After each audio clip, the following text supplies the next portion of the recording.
ትናንትና ምሽት 4 ሰዓት ላይ አሪፍ ጨዋታ ተመልክተናል።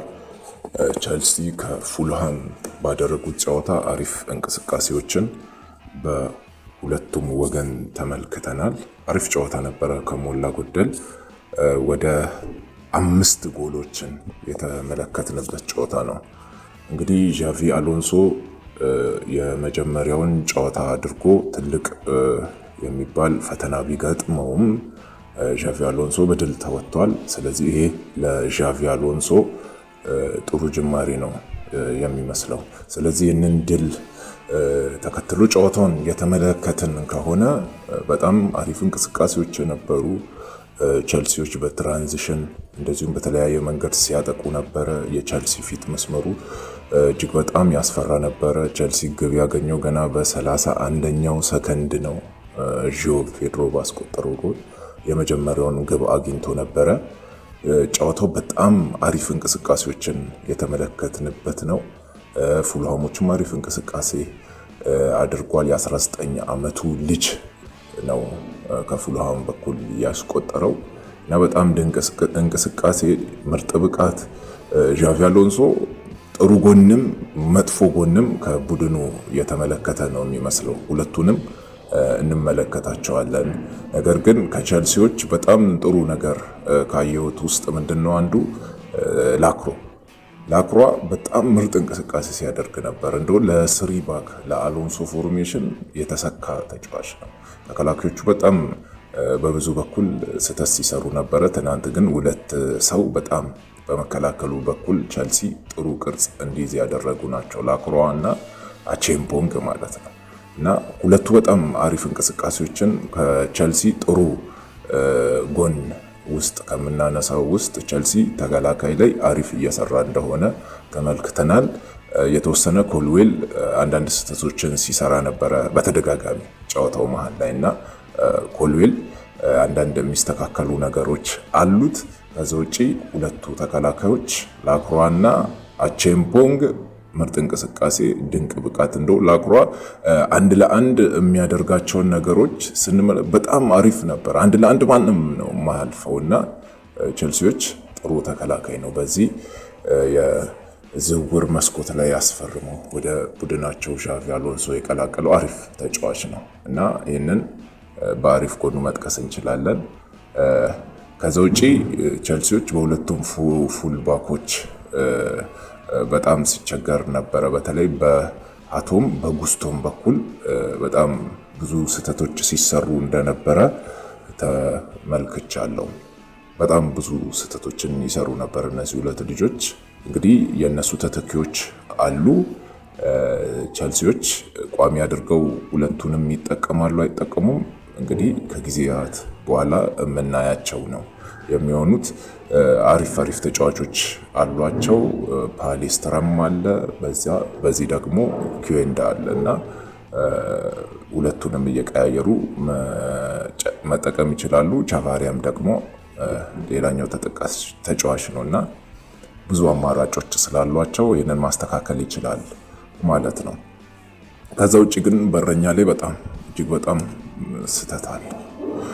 ሳንቼዝ ለቸልሲ ይሆናል አይሆንም፣ አሁንም ምንም አይነት ነገር ምርጥ ብቃቱ ላይ ፒኩ ላይ እየወጣ ያለ በረኛ አይደለም እና ይህን ነገር ተመልክቼ ብዙ ስህተቶችን ነው የሚሰራው። እንግዲህ በረኛ ነው። የበረኛ ስህተት ደግሞ ለጎል መቆጠር ምክንያት ነው የሚሆነው። የመጀመሪያው ጎል የአቋቋም ስህተት ነው የሳንቼዝ እና በጣም ብዙ ስህተቶችን እንደዚሁም ሁለተኛው ጎል ላይ የሱ ስህተት አለ፣ ብዙም ባይጎላ ማለት ነው። ነገር ግን የመጀመሪያው ጎል ሙሉ ለሙሉ የሳንቼዝ የአቋቋም ስህተት የተቆጠረ ግብ ነው እና ዣቪ አሎንሶ ስለ ጨዋታው ሲናገር ድሉ እንደ ጥሩ መጀመሪያ ቀን ገልጾታል። የመጀመሪያ ጨዋታው ስለሆነ በአሪፍ ጀምር ያለው ድሉ ደስ ይላል። በተለይ ጨዋታው ብዙ የተለያዩ ሞመንተሞች እንደነበሩት እና በፕሪሚየር ሊጉ ከሜዳው ውጪ ማሸነፍ ከባድ መሆኑን ጠቅሷል።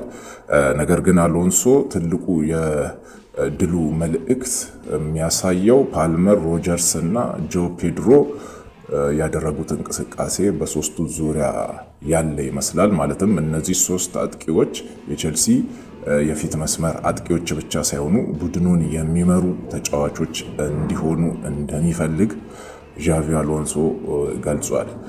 እንግዲህ ከድሉ በኋላ ኮል ፓልመርም በጨዋታው አንድ ጎል አስቆጥሮ ስለነበረ እንደዚሁም ለጆ ፔድሮ የመጀመሪያ ጎል አመቻችቶ ያቀበለው ኮል ፓልመር ነው። እንግዲህ እዚህ ሁለት ተጫዋቾች ጎልና አሲስት አላቸው። ጆ ፔድሮ እና ኮል ፓልመር ጎልም አሲስትም ያደረጉ ተጫዋቾች ናቸው ማለት ነው።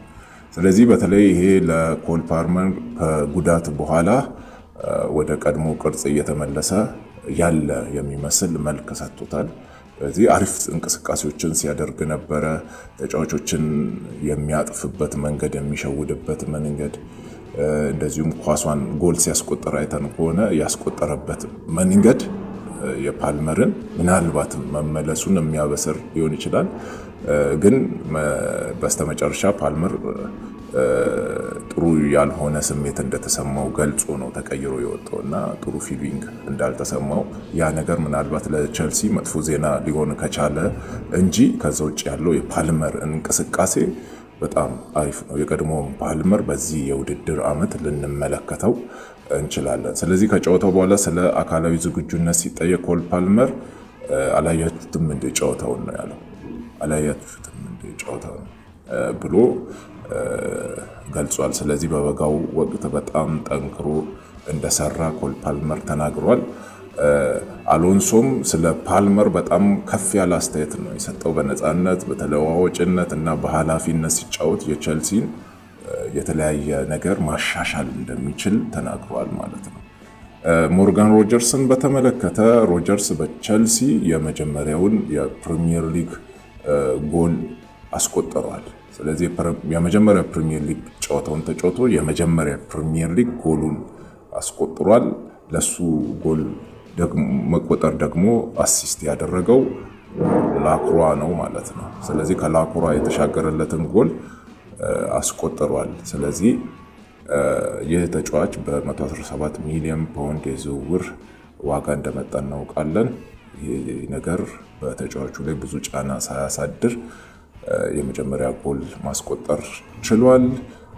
ከፓልመር ጋርም ያለውን ግንኙነት በጣም በጨዋታው ተስፋ ሰጪ የሚባል እንቅስቃሴ ነበረ። አንዳንድ ክፍተቶች ቢኖሩም ግን ያላቸው ቅንጅት አሪፍ ይመስል ነበረ። ጆ ፔድሮ በ31ኛው ሰከንድ ነው ጎል ያስቆጠረው።